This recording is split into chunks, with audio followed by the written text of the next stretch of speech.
hardest part of a sales job is timing. So a lot of people who are saying not interested, that means not interested right now. Right. We can go back through the past dozen or so leads that I've gotten in the door and go through the old conversations with them. And 3 months ago, they said not interested to one of our marketing campaigns.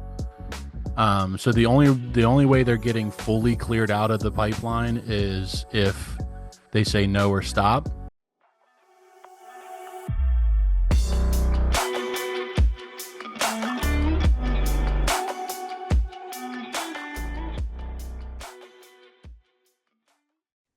All right, welcome back. I'm going to call this season 3 of Little Gym Big Heart, taking a couple of weeks, just immersed in the launch of a new gym and some other stuff going on. But we're back with a very, very, very special guest. We're back with our sales manager for all of our engaged locations. So right now, Adam Rogers is with us. He oversees 7 different pipelines for all of our locations, including the location that we are actively launching today. So as you guys know, if you're a follower of the podcast, I try to be incredibly tactical. I don't want to just give you fluffy, theoretical stuff. I want to give you things that you can apply in your business. So that's what, Adam and I are going to talk about today. We're going to talk about how we are applying his sales role, his day-to-day workflow, and everything that he's doing to book appointments and close memberships for 7 of our locations. So Adam, why don't you introduce yourself, quick little intro, your background, and I have some extra context as well. Yeah, my name is Adam Rogers. I am the head of sales for Engage Personal Training, and been with the company working with Devin since the beginning of the year this year, and just seeing the growth of the company and growth in myself just as a professional. So just excited to keep moving forward and keep tackling and opening new gyms and helping people out. Yeah, so I'll provide a little extra context. So everybody has like the ideal team member. A lot of times great coaches were members at one point or family members of members where they've got some level of context and understanding and pride in what you do in the gym. So Adam is a really good example of that. His mom joined the gym, and 10 years ago. It's been about 10 years. She was a woman of the month or member of the month for us. She was a woman of the year, our huge, prize that we give away at our Gagey Awards every single year. And Adam, you started training at the gym. Your brother trained at the gym. You started training at the gym probably 4 years ago, maybe a Yeah, little COVID on and off. time. Yeah, a little on and off. And so you knew everything about our Gage strength training business. I mean, seeing it from your mom, seeing it from your brother, attending events, seeing it firsthand yourself. There's no better, context that you could have gotten. And throughout that time, you were building a skill set in sales. So why don't you break down, what you were doing before joining us, what sales experience that you had accrued, and then we can talk about how it's kind of translated into what you're doing with us. Yeah, I think so. The job I had before this, I was doing door-to-door solar sales, which was actually my first sales job ever. So kind of just got thrown to the wolves there. But I think not really a better way to learn other than diving headfirst into it and really try to apply myself because before this, I've just been kind of just scraping the bottom as far as like income wise. I was a server for a while, bartender for a while, and just sort of stuck in this mindset of like until I get a coding degree or until I do some sort of thing fantastical, I'm just going to be stuck as a line cook, and then around 2022, a buddy of mine actually, he works in medical sales. He just asked me if I had ever tried sales before. And I've always like shied away from sales because the only thing I knew about sales was what I saw in movies where just pushy, a-holes for lack of a better word, and Yeah. I just didn't identify with that. So I always like strayed away from it. And kind of what my last sales manager kind of told me that kind of inspired me was he said, I find the best people at sales are the people that don't think they're going to be good at it. And that kind of just gave me like a little bit of fresh air to really give it my best shot and try to see if I can make this work for myself. The solar job didn't end up working out and kind of sent a Hail Mary your way Christmas time last year and was like, hey, do you have anything for me? And so here I am, started part time here and then sort of worked my way up and really found a liking for helping people get into this fitness, because I saw it work for myself. I saw it work for my mom and just was very inspired by what goes on here. So beyond just hitting numbers and getting commission, it's actually, I can see helping people. Yeah, and you mentioned the solar sales didn't work out, but you did get, you were a sales manager, so you did Yeah. well enough to be in charge of leading other salespeople. You stuck it out long enough. Why don't you give a really brief overview of what you were doing in that solar sales role when you were in the door to door area? Yeah. Yeah. So I started out as we would call them appointment setters. And basically, I was just going around knocking 100, 200 doors a day and just setting appointments for the actual sales reps. And they would go and pitch the solar and set people up with solar. After about 3 months, then I got trained to be an in home salesperson. So rather than setting appointments for them, I was going and setting appointments for myself. So it was kind of working a hybrid So position. you were still door knocking at that point, but you were completing the whole sales cycle. Yeah, yeah. So Yeah. from the door, then I would set the appointment for myself, go bring my laptop, go over the solar, coordinate everything. Um, and then towards the end of the year, it kind of got slow during the summertime, um, which is counterintuitive for solar, but I don't Yeah. know. Last year was just a weird year as far as solar. Everything that I heard from the year before that was just sunshine and rainbows, and it didn't end up working out that way for me. Um, but basically, we were all working for ourselves, basically. And I got with basically a business partner of mine who had been in solar for 2, 3 years at that point, much better at what, I would go out and knock 100 doors and get 3 or 4 appointments. He would get nine. He was just a guru at it. So me and him pitched to our superiors that, hey, why don't we build a full door knocking team? Between my management experience and organization skills and stuff like that, I can handle the in class, training, getting people established, doing payroll, stuff like that. And then he would handle the infield training and showing these people how to knock doors, how to get appointments. And then we started doing that from, I'd say, about August until December. Um, and yeah, so I was basically from August to December, I would wake up in the morning, do about 30 to 40 recruiting calls from people who clicked on our Indeed ads and do interviews over the phone, about 15 minutes a pop, and then take a break at noon, eat lunch, and then go out into the field and door knock myself until the end of the day, 5 days a week. So Yeah. like 10, 11 hour days of like trying to do that. And then as we started getting people in the door, they're following me on the door while we're training. We would sort of carpool to, Lansdale or the same area and, sort of have a group attack on Yeah. whichever neighborhood we were in for the day. But yeah, that was definitely the busiest and most growth promoting because it was kind of like my superior just gave me and my partner the reins of like build this team Right. and it was just up to us to do it. We didn't really have like a game plan or like we didn't really have not a game plan. We made our own game plan, but we didn't have You were making the playbook you were writing the yeah. playbook as it was unfolding. Yeah. Nice.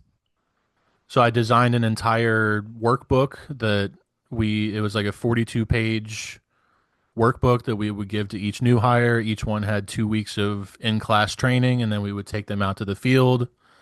But yeah, it was a lot. Nice.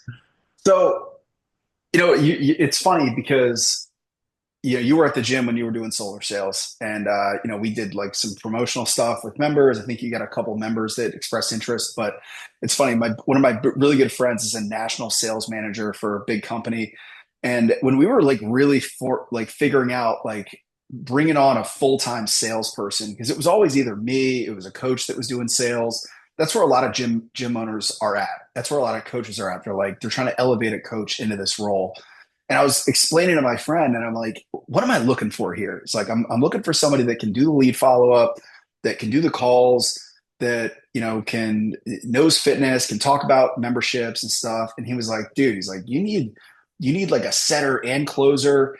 You don't just want an SDR that's going to just cold call. You really need somebody that can close too. He's like, you really need like somebody from solar sales. And I was like, why? And dude, I had no context into how it worked, but the thing that was unique, and the reason I'm saying this is because, if anybody's looking to bring on somebody like Adam's role, solar is a really good industry because they have positions where you complete the whole sales cycle, or the incentive structure is very similar. So to my understanding, and correct me if I'm wrong or if this wasn't the way it was, is you were a setter.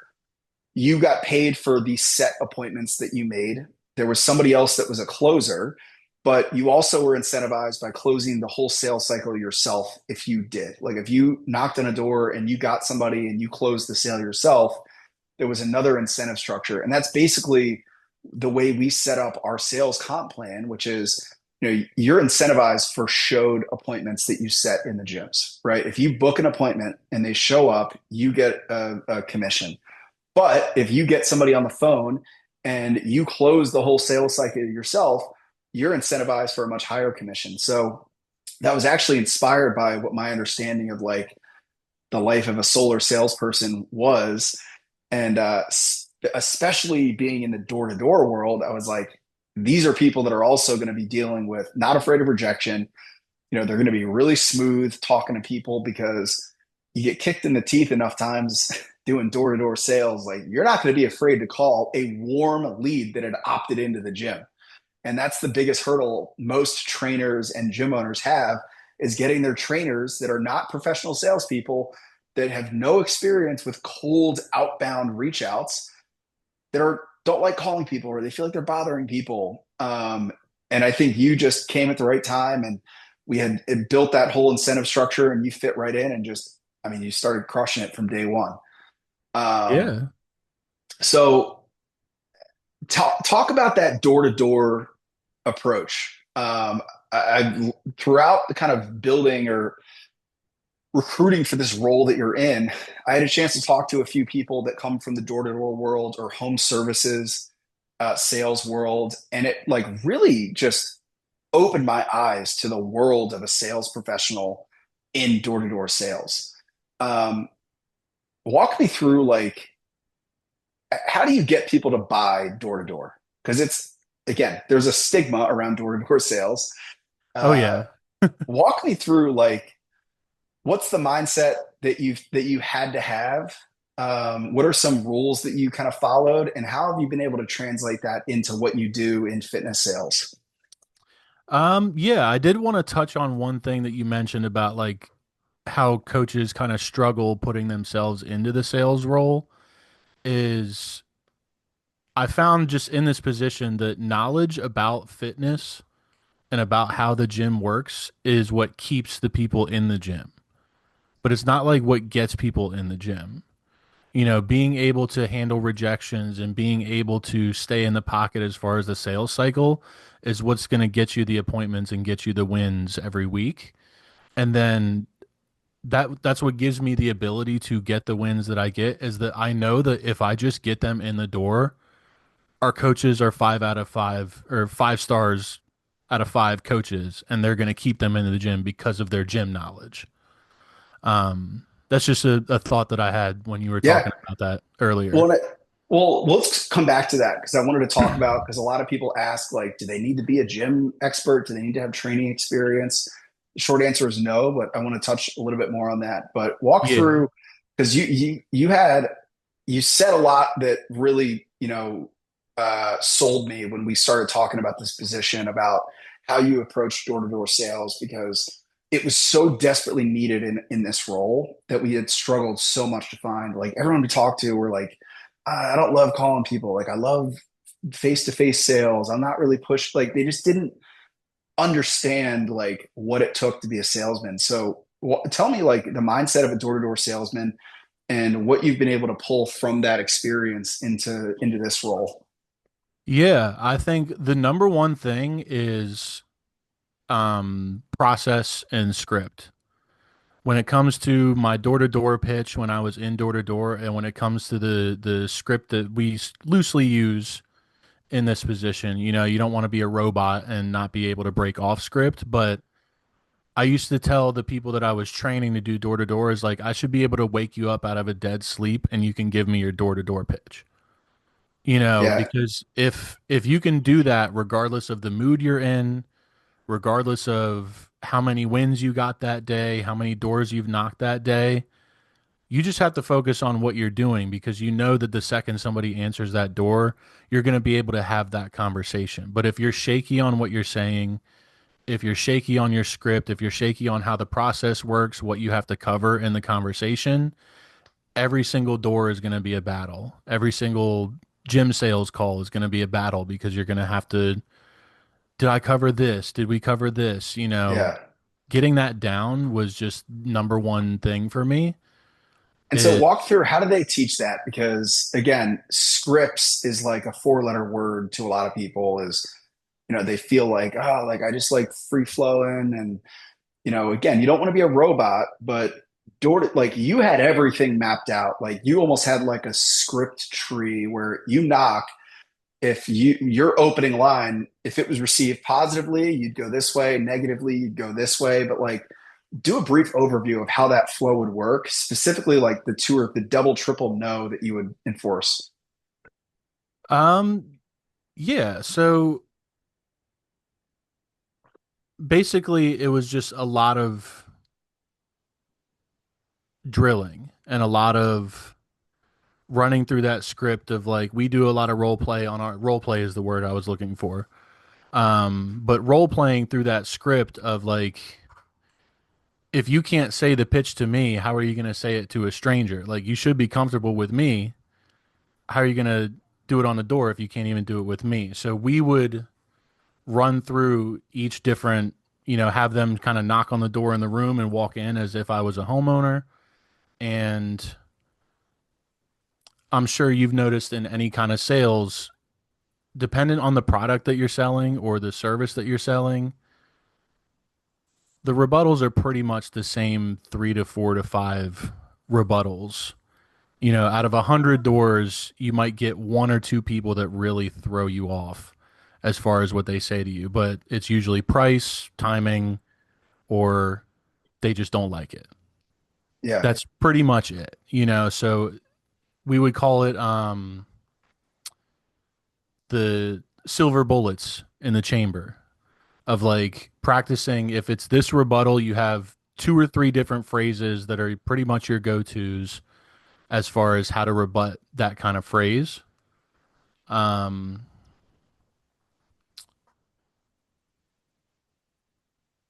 and trying to keep my train of thought going. Well, and then I think the other thing that really impressed me was like, not accepting a single no, like pushing for like two or three no's before like really closing out an account. I think that's one that again a lot of people shy away from. Where if you've got your silver bullet, that's like, no, sorry, like I'm, you know, I didn't mean to opt in, right? That's one no. But how would you push for like, in door to door or in fitness sales? Like, how would you maneuver that situation? yeah, it's just about like reinforcing their autonomy and saying no of like, yeah, I totally get that. Um, one of my buddies in the solar game, he had this phrase, he would just say that's the thing. Anytime somebody would say no, he's like, yeah, that's the thing. So when we're out here doing this, we actually help people save this amount of money. Like, nah, I just don't really like solar. It's like, yeah, that's the thing, I get it. And just something to keep the conversation going, and you're kind of just it at first feels a little bit manipulative, but like Well, and that's people. that's actually I'm blanking on there's a great book by Jeb Blunt called Objections, and I can't remember exactly what he labeled it, but that's the thing phrase. It's like a buffer, because if you just start speaking, your brain doesn't have time to catch up to like process what's said, figure out the right statement. But just having that tiny little buffer statement gives your brain enough time to access what the objection overcome is. So it's like that's the thing, is just enough of a split second to give your brain time to access like what you actually want to say. Yeah, yeah, exactly. So usually, and we would just go off the mindset of people know what a door-to-door sales person is. People know that they're on a sales call. So you have to expect the no's. Any Yeah. salesperson that goes out there and just gives up on the first no, no products in this entire economy would get sold. So how would you, so somebody says no, what's your next, how do you get them to give you two no's instead of just walking away at one? Let me try to think of like a context of like the price seems a little bit steep or something like that. It's usually, you know, feel felt found is probably my favorite. It, hey, I understand that you feel that way. A lot of our clients has actually felt the same way when we first talked to them, but once they actually gave it a try, they found that price did make a little bit of sense for the quality of what we give them. Yeah. Um, but just continuing the conversation, asking another question of, a lot of times, especially with I found in fitness sales is if you didn't get to their pain points, if you didn't ask enough questions, if you didn't discover properly, that no is much more likely to come. Yeah.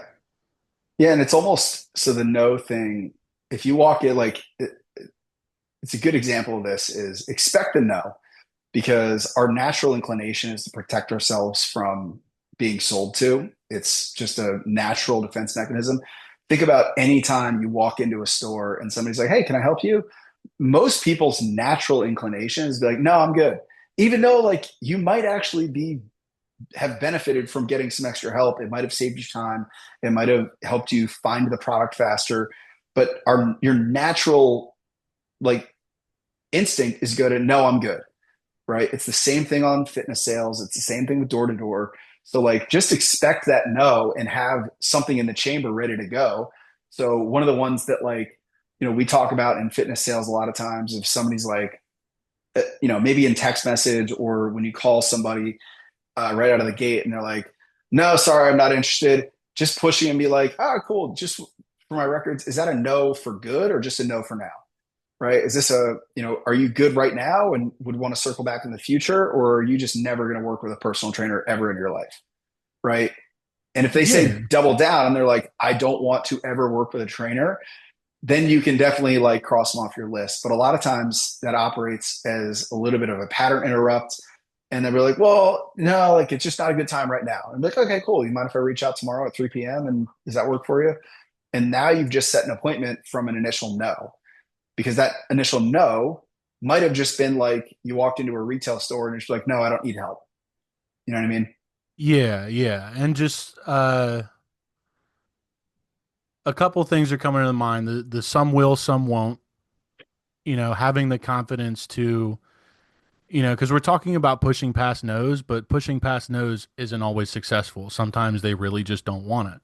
Yeah. But you always have to have the confidence. There's one story that I would tell everybody that I would train, and it was somebody who I knocked on their door and gave them the sort of solar pitch, and he said no, like a vehement, like absolutely not. And I just asked why, instead of just saying, "Oh, all right, I appreciate it, have a good one." I just asked, "Do you mind if I ask what has you so turned off about it?" And the guy said, I would be dead before I got my money back. And that put a light bulb in my head of, wait a minute, there's no money out of pocket for this. You save money day one. So a lot of people say no on assumptions. They have an assumption about how 100%. whatever you're doing works. And that's where pushing past that no, they might be saying no off a complete misunderstanding of what you're talking about. And then once you clear up that understanding of, I get a lot of people in fitness that are like, yeah, I work all day, so they'll say no based on that. And it's like, well, what time do you get out of work? And they're like, oh man, I work until like 5:30. And it's like, well, we do have 6:30 appointments. Would that work Yeah. for you? They're like, oh, not now that you mention it, that might actually work for me. Tell me a little bit more. Yeah. And that's So also a really good example. That was a perfect example. That's kind of what I was trying to push on is like, how do you get past that initial response, which happens all the time when you're calling leads warm or cold? But it's also, touches on what we talk a lot about, which is like not just vomiting information at people and really asking questions, right? When somebody's like, no, my schedule doesn't work. And you're just like, okay, one, never take that at face value. But two, ask like, oh, in a perfect, just if you don't mind me asking, like in a perfect world, what would the best schedule for you be? And they are probably 9 times out of 10 going to tell you something that actually does work with your schedule. Um, and even if they don't, even if they're like, I can only do, I'll give you an example of one of my calls. I did this, it was probably a year ago. I don't do many sales calls anymore, but I always enjoy when I get to. I had a call with a woman and she immediately was like very pushy. She was like, just tell me the cost. And I was like, okay. And we talked and she's like, well, I don't think it's going to work. I can only do 2 days a week at 5 a.m. And I was like, we only have 5:30. So I was like, without saying like, oh, well, we have 5:30, right? Because she just told me she only wants 5 a.m. So why would I tell her something that she just told me is not going to work for her? So instead, I was like, okay, 5 a.m. Is that the only time that works for you? And she was like, well, I guess I could also do Wednesdays at after 4 p.m. And I was like, okay, and are you sure that's the only time? And she was like, I guess I could also do Saturdays. I'm off Saturdays. I was like, all right. So you mentioned a few different times. We have a 5:30 in the morning on those days. Is that at all reasonable for you? And she was like, yeah, it's an hour. And I was like, yeah, it's till 6:30, but we could probably get you out of there at 6:20. She's like, yeah, I guess that could work. So very quickly, just by asking questions, I went from her saying, I can only do 5 a.m. for 30 minutes a few days a week to being able to do 5:30 a.m. for an hour multiple days a week or Wednesdays after 4:30 or Saturdays. But if I just said, "Oh man, we only have 5:30, does that work?" She would be like, "Nope, sorry," and then hang up. Right? So that's a really good example of just how to navigate through good question asking. yeah, I think being able to ask questions also just ties into what I mentioned before about understanding the sales process of you can be much more of an active listener and question asker when you're not worried about if you're hitting the right, words, if you're explaining it properly. If you know your sales process like the back of your hand, then you're just in the pocket the whole time and you can pause yourself and ask those kind of questions because you're not worried about what you're doing and if you're doing it right. That was like a big learning thing from me was my old boss saying like you're spending too much time worrying about am I hitting every bullet point in this sales script, and the whole time you're focused on yourself and you're not focused on the client. That's why you're not getting sales. And he was kind of very blunt about it, but I needed to learn that Yeah. lesson. Yeah. And that's a good Um, lesson for anybody. Like the more outwardly focused you are, the more successful you're probably going to be, especially in fitness. yeah. Nobody cares what you know until they know how much you care. So the more you can express care, a lot of times that's through asking genuine and authentic questions and being curious.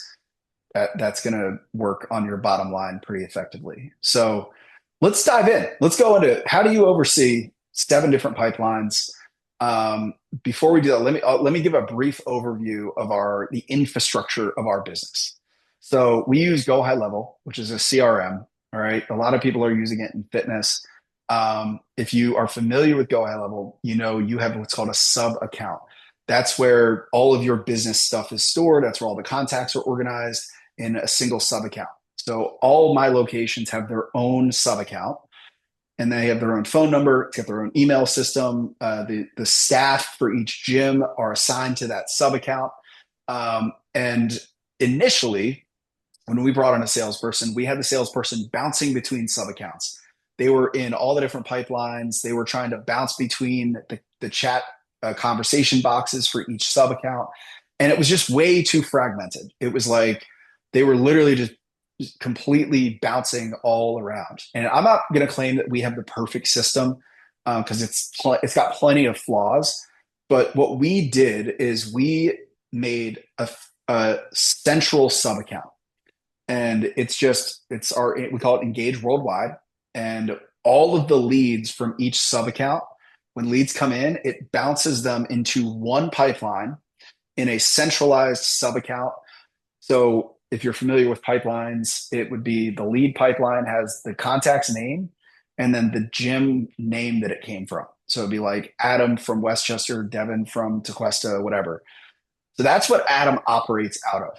So he's overseeing all the leads pouring into one pipeline. That's where he does his calls from. That's where he does the vast majority of his text message follow up and email follow up from. Now, then he books an appointment and he books it in the individual sub account, in the individual sub account, and that's kind of the handoff to back to the facility leader. I don't want to spend too much time on the logistics, but Adam, with that ground laid, what is your daily? Let's talk big picture. What are your weekly and like big picture actions that you have to get done, and the numbers that you're kind of held accountable to? Yeah, so basically one is 100% of inbound leads called. That's the So that's main one one metric. Yep. is everybody's getting contacted at least once a day, especially if they're fresh in, like this is Monday morning or Monday afternoon at this point, but this morning we had a couple dozen leads come in from over the weekend. So my goal today is to get in contact with all of them at least once. Even if they don't answer, I'm calling them, I'm leaving a voicemail and leaving a text message. So And that's a something, phone call. So yeah. sometimes the word call can be misconstrued. That is a physical phone call. The KPI is 100% of leads get called. Just Yeah. want to clear that up. Especially like every single new lead, the first contact that I make with them, if they don't pick up, if they pick up, it's the sales cycle, and then we can talk about that later. But this is as far as workflow. If they don't pick up, it's a manual voicemail, not like a pre recorded voicemail.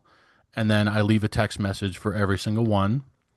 That's basically the goal in the beginning of the day because a lot of your leads are going to come in Overnight. outside of your working hours because you're working at the same time as other people are working. So a lot of the leads are going to come in at 8 o'clock at night, 9 o'clock at night. So you want to contact them first thing in the morning. Once I've gotten through basically everybody that came in from the day before, then I go and, each week we're running a new marketing campaign. We're running a different sort of program at a discount or whatever move it is to try to get people in the door. Then I go manage the conversations tab where I'm sending emails or text messages and jumping on calls with people that are ready to call or scheduling later calls. And then basically every day from I would say maybe 3 to 6 is just call time. Straight up just going through the pipeline and everybody from the last maybe 2 weeks is getting a phone call, at least one phone call. And that's I mean, basically yeah, how. what's your so in the morning is kind of cleaning up last night's stuff. You call everybody, you follow up with a text and voicemail, then you go text message. Because again, a lot of these we'll send emails, we'll send text, SMS marketing. People will reply via that channel. Are you calling, like if they reply we send a message out. We're like, hey, we've got 3 spots open for our Jumpstart program. Just reply yes if you're interested. If they reply yes, are you calling them or are you trying to schedule them for a call? What's your approach there? Depends on the message. If, same with people who are fresh leads. Some people will see your call and not pick it up and then text you right away and say, "Hey, I'm busy at work. Can you call me after 5?" And that's when I get in towards like the noon time and text them that. But for those marketing campaigns, if they say yes, if it's just like a yes response, I call them. If they don't pick up, I have, if anybody else on here is using Go High Level, please use the snippets.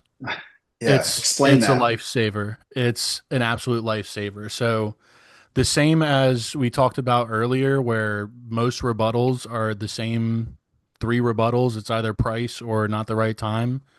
Most of your text responses are the same thing every single time because you're messaging everybody the same thing. So people are like, what are the days or give me more info. So Yeah. when you're running a new campaign like our Jumpstart, I have our Jumpstart in a snippet to where if I can't get somebody on the phone, if they're vehement about not getting on the phone or they don't have the time, instead of taking the time to type it all out on my keyboard, I have it in a snippet, which allows you to pre-save text messages and you just click your snippets, click whichever snippet you want to put in there and put it in there. I do the same thing for the fresh calls in the morning. When I call and leave a voicemail, I have a snippet that says, "Hey, this is Adam from Engage. I just left you a voicemail. Do you have an ideal time that we can connect? I would Perfect. love to hear about your goals." And snippets, Um, just for those that want instructions, they can be found in the conversations tab at the top. You can go create or in the market, maybe in the marketing tab, and you can create snippets. You can title them whatever. So I would recommend titling them whatever your objection is, whatever context you want to send it in. Um, yeah, really good time saver. yeah, like I have one for when we were just talking about the jumpstart messaging. If somebody replies yes and I call them, I have one that just says campaign quick response parentheses text message, and I call them, they don't answer, and it says, "Hey, I appreciate you reaching out for with your interest. I had a couple meetings or minutes in between my meetings, so I figured I'd give you a call. Do you have a better time that I can reach you?" Cool. And it applies to every situation because every situation I'm calling them. So even if I Yeah. wasn't in between meetings, it still shows that I'm reaching out to them and putting effort into connecting with them, and it makes it easier on my end. So from 3 to 6, you're just ripping dials. Is there a specific approach that you have for that? Like, do you just go top to bottom in the pipeline? What's your, dial approach there? Same as the speed to lead approach is the most recent leads. Um, it's usually after like maybe a afternoon, like a 2 o'clock lunch break or something like that. And then I'll get in, prepare myself for making my call blasts. Because my goal metric, you asked me that before, is 60 calls a day. Give or take based on what the day was before. If there's more pickups and more conversations, it's going to be lower. Less pickups, it's going to be higher. But roughly about 60 calls a day. So the afternoon is usually 40 of those 60 calls. Cool. And I'm going top to bottom from the most recent people, the people that came in today. They're getting their second call of the day. And everybody from the day before up until maybe 2 weeks out. And then if I've already done all that and I'm really struggling to get people in the door, like it's a slow week, that's when I start dipping into Yeah. more than 2 week old leads. But That's when we start luckily to we get have a desperate. great marketing team, so we get plenty of people for me to call on a daily basis. But Yeah. Now walk through, because one of the things I think kills most salespeople, and you mentioned being organized earlier. I think the killer of any pipeline is poor pipeline hygiene or like pipeline management. So, but how do you go about keeping the pipeline organized with like clearing out dead leads, clearing out, uh, people that have said no? I think a lot of times, like if you don't, with the volume of leads that we get, if you don't stay on top of it, it will just bury you and you'll be looking at 1,000 names, not even knowing where to start. Yeah, a lot of it is um, knowing what you need and getting on top of you and Jeff to help set up automations to help me with that because it is a lot of leads to manually keep track of. I Yeah. can definitely see somebody getting buried by that, but um, doing it while you're there. And if a So lead, explain like what would signal you to clear somebody out versus keeping somebody in. um, anybody that just like fully cleared out, like DND'd, is when they say stop or Yeah. take me off your list. That's the only, but if they say not interested, a lot of people like we talked about before, the hardest part of a sales job is timing. So a lot of people who are saying not interested, that means not interested right now. Right. We can go back through the past dozen or so leads that I've gotten in the door and go through the old conversations with them. And 3 months ago, they said not interested to one of our marketing campaigns. So the only way they're getting fully cleared out of the pipeline is if they say no or stop. But in Go High Level, being able to mark as lost, but not completely removing them is very beneficial because you can mark somebody who says no or not interested as lost. It'll take it out of your immediate pipeline, like the one that you use every day, but they still will get later marketing text messages from the marketing team. Right. So if they ever respond back to that, they'll come right back up into the responded tab. Yeah. And Um, there's some like auto hygiene things. I think it's like if 2 or 3 weeks goes by and there's no response, it'll automatically pull people out or mark them as lost. yeah, We've experimented with some where we have an AI thing that reviews the messages, and anything with a negative sentiment, like a no, stop, take me off your list, automatically gets pulled out. I don't think that works all that well because there's a lot of messages that don't fall within that, you know, perfect response type.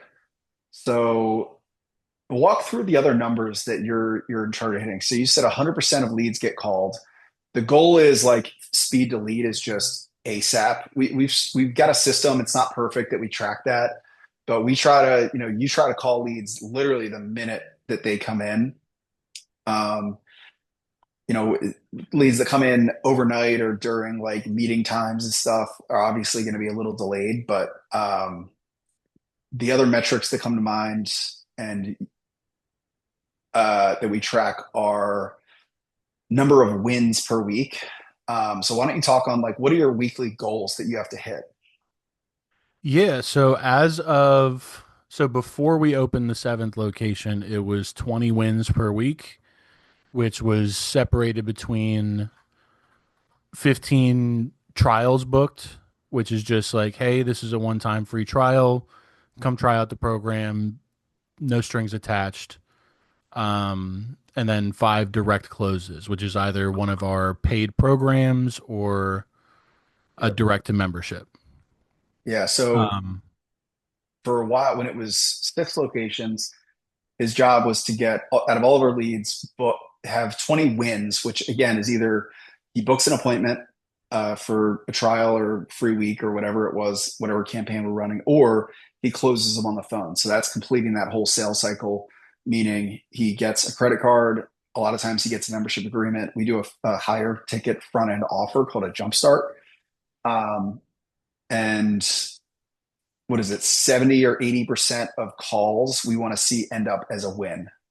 In maybe it's 50%. What's the number that you're measured against for percentage of calls that end up in is a win versus a loss? yeah, I can give you a Yeah, better. you're averaging like 80%, but the goal Yeah. that we set is way lower. So he's far exceeding like the percentage of calls that he gets on that end up as wins. Yeah, so the conversation to win rate. So, Yep. some calls are going to be like they're going to pick up and say, "Hey, I don't have the time right now. Can we talk later?" we don't really count that as a conversation. Anything over 60 3 minutes, seconds. like once you get your sales cycle started, like you start discovery, you start actually asking questions, that's when it's really my job to perform as a salesperson. Well, Uh, let's touch on that because this is we track as much as physically possible because we believe that just data is the only like truth teller in the business, and especially at scale when we want to identify problems, we want to know exactly where it is, pinpoint exactly where the problem is. So we track the whole sales cycle from top to bottom. Is like lead comes in, the speed to lead is the time it takes from the lead hitting the pipeline during work hours till that first outbound call. We track call to pickup. So, how many pickups do you get for every call? Um, we have pickup to conversation, and that's measuring how good are you nailing that first like sentence, right? And we have like a four-part structure for our opening line, which is, essentially provide context, uh, ask permission about being able to pitch, and then giving them an out for we don't have to do the script right now, but we can talk about that in a little bit. But yeah. so pick up to conversation. So conversation is anything that like goes 60 seconds or more where they're like, yeah, I have a few minutes now. Conversation to win rate is the next kind of part of that funnel. And then we have like direct close percentage of conversations. So that's like the whole and then we have trial show percentage as well, which is falling more ties in the facility leaders a little bit, but it's lead to call 100%, speed to lead, call to pick up to conversation, conversation to win rate. That is kind of our sales funnel that we track. um, with that, anything else on that, Adam, before we move into some of the scripting stuff that you do a really good Um, job with? yeah, just talking to like, because a lot of this is for like other gym owners that might be wanting to have a salesperson do the same sort of thing I'm doing. Is if you can track it, you can improve it. Yep. That's the same thing why I am so adamant in earlier in our conversation about knowing the script and knowing your process is because if you have a salesperson that's just kind of winging it and they're not doing well, what do you do to improve? How do you like, but if you have a sales process that you follow on every call, the calls that don't work, you can compare that to the calls that did work and see where you went wrong based on the sales process that you have. And same thing with the numbers is if you can track it, you can improve it. Yeah, and a really important point of that is that's why everything we have is like so frameworked and scripted because again, it's one thing to be like, I tried really hard or I did a really good job. But if you know a certain script works or saying something a certain way works a certain percentage of the time, that is all you know. That's the only reality that you should be willing to accept. And then you can improve on that, right? But if you don't have that scripted and if it's just you're winging it every single time, we have no idea what we're improving upon, So, that kind of is a good segue into the scripting, um, because we've got a pretty dialed in script and, we measure against that script. So we have like, we listen to calls, we have AI transcriptions that are analyzed that give a yes or no for each aspect of the sales call. So, Adam, why don't you break down what's your cold call opening script? So you're calling a lead that was not scheduled. Yeah, it's you You don't want have to to do it as a role play, but just explain what you say and why. yeah, so I usually I've trying to work on answering the phone like you're their friend. Because a lot of people are reaching out to a service like this because they're uncomfortable with where they're at and they're probably uncomfortable about reaching out. So answering with that familiarity, like, hey, Devin, this is Adam from Engage Personal Training. I know that I'm calling you out of the blue, but I saw that you reached out for some information. Is now a good time to chat, or would you rather me call back another time? Right. And So that's the framework is you provide context, right? You embrace the cold aspect. Like, hey, I know this is probably a terrible time to talk. And you give them an out. Like you say, like, hey, is now a terrible time? If it is, just tell me and I can hang up. It's proven that that's like a far superior cold opener than a lot of other stuff that gets thrown around these days. And that's we can also show that with the pickup to conversation percentage, which is a lot higher than you would expect. I think he's averages like, man, I don't know, what's your average, Adam, for pickup to conversation? Um, Pick up the conversation. Um, where are we at?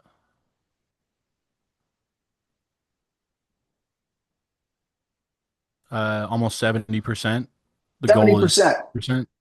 Yeah, these are people that have not scheduled a scheduled phone call. These are people that he's calling that did not necessarily say, yes, call me now. So we know that when he says that exact thing 70% of the time, the pickup of a random phone number leads to a sales conversation, right? So that's pretty great. And that's the only thing that we know, right? If it starts dipping, I would start reflect, be like, all right, let's review some of these calls. And if I start seeing them go off script, I'll be like, damn, Adam, get back to the script. We know that works, Yeah. right?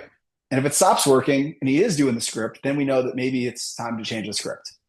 Um, and so then let's talk conversation framework. So we've mapped out kind of the 6 stage sales call.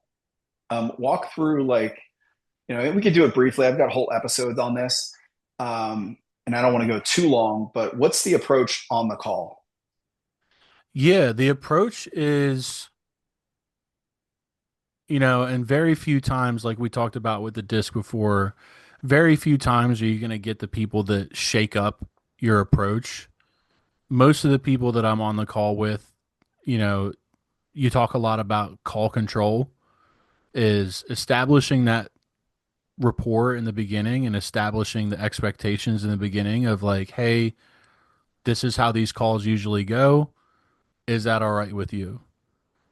And once they So say yes that's to the that, you can kind of just, follow step by step. And my best calls, all of my direct closes, if you go listen to those recordings of those calls, it's step by step, build rapport, ask permission to sell, go over what we go over. Does price work? Cool. Does schedule work? Cool. Let's get you on the schedule for your first day. It's, it's a cliche term, but it's not rocket science. um, yeah. but it just comes from, I spent the first 2 months of this job really honing in on this sales process, that Sandler submarine, establishing that rapport first. You always want to ask those questions and find out why they called, and they tell you the reason why they want to join the gym, and those are the exact reasons that you want to push on of like, hey, can you help me with this? Yes, I can help you with this. Where's the impasse? There shouldn't be any reason unless it's completely out of their budget or you can't find a scheduled time that works for them.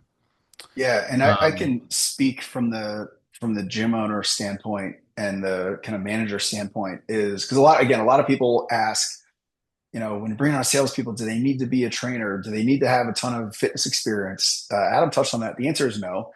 Uh, Gym experience is what keeps people in the gym. It's not what gets them in the gym. In fact, you'll find the best trainers, might speak with too much jargon or might be a little too, technical mumbo jumbo stuff. And it could be a turnoff. You kind of want somebody that speaks the language of the people. And Adam knows enough to be dangerous as a coach because he's trained with us for a long enough time, but he can also relate to, the regular non-fitness person. And I think that's a really, really powerful part of it. But also, a really important aspect of this is you don't want somebody that thinks they're a know it all. Like the reason Adam was so successful from my perspective is he came in willing to learn. He was incredibly coachable. And he understood like being a salesperson is about following the script and not trying to get cute. Like, don't get cute with it. Just learn the script, follow the script, like do what works. What we found is a lot of people that have a lot of fitness experience or were previously trainers, they want to put their own spin on it or they try to get cute with it. It's like, just find somebody that's willing to execute relentlessly on the basics, execute the script. And that's the only way that you can improve. Because if they're trying something new every single time, or they're not following a script, there's nothing you can improve on, right? You can't now, and I've seen this with other people, is if like every and Adam, when you started out, there were probably sections of the sales call that you struggled with or forgot or maybe didn't nail perfectly. And I'm like, I'm going to focus all of our guidance on this one thing. For a while, it was the referral ask at the end. And now, like, you're raking in referrals because you're hammering that referral ask 100% of the time. But if you don't have that written down and it's not incredibly like frameworked out and scripted, you're just like, man, just try to connect a little bit better or ask better questions or be more friendly. All that's bullshit management. That's terrible advice. It's not advice. It's bullshit. You have to have a script and they have to be following the script so you know if it's working or if it's not. Otherwise, you're just guessing. Yeah. You pretty much hit the nail on the head there. But yeah, and then just once you like, I used when I was doing the sales management at Solar, I used like basketball as an example of like you have to learn the fundamentals first. And the fundamentals is the sales script and the sales process. And then once you know how to dribble with your right hand and dribble with your left hand, then we can start talking about going between the legs and doing a crossover and getting sweet with it, like you were saying. But you can't be flexible if you don't know the foundation, because there's plenty of calls that I get people in the door that don't necessarily follow the sales script T to T, but it's because I'm comfortable getting into that territory because if it ever hits a point where the conversation hits a lull or I need to go back to the script, I know the script. Like I said before, the Yeah. the language I would use is I should be able to wake you up out of a nap and you could wake me up out of a sleep and I'd be like, yeah, so typically how these calls go is we Yeah. ask each other a couple questions and like I can start right there. Uh, Yeah. That's but yeah, great, that's man. if there's anything to like leave on, it's just knowing it and then once you know it, you can be flexible and really spend your time listening to the people. Like I think the best responses I've gotten from clients is telling me that like I'm a really active listener. I feel very heard. I feel like this is a great fit and they're already sold before they walk into the door. And that's what we want is more direct closes than trials. Yeah. I would say, like, if you're measuring trial show rate and trial close percentage, closing somebody on the phone before they walk in the door fixes both of those problems before they ever come up. So, Adam, I appreciate your time today. Any final words on being in fitness sales? Any advice for any up and coming salespeople or people that might want to build a sales team? Um, yeah, I would say like we kind of covered it anything, but just to recap, knowing the sales process, coming up with something that works, and then just listening to what their needs are. We're much more uh it's like a lot of commiserating rather than prescribing and saying like I think you need to do this is like yeah, I can really understand how you would be frustrated hitting a plateau in your fitness journey or I use preaching to the choir a lot of like yeah, I don't like LA Fitness either. It's really overwhelming. There's a lot of meatheads in there and dozens of machines that I don't know how to use. I get you there. Yeah. And just understanding and listening to the people that are coming in really helps. All right, man. Well, I don't want to keep you because you got more calls to make. Yeah. Uh, it's Monday. You've had a lot of meetings, so I'll let you get back to it. Thank you. Appreciate you coming on. Yeah, I appreciate being on here. It's about time.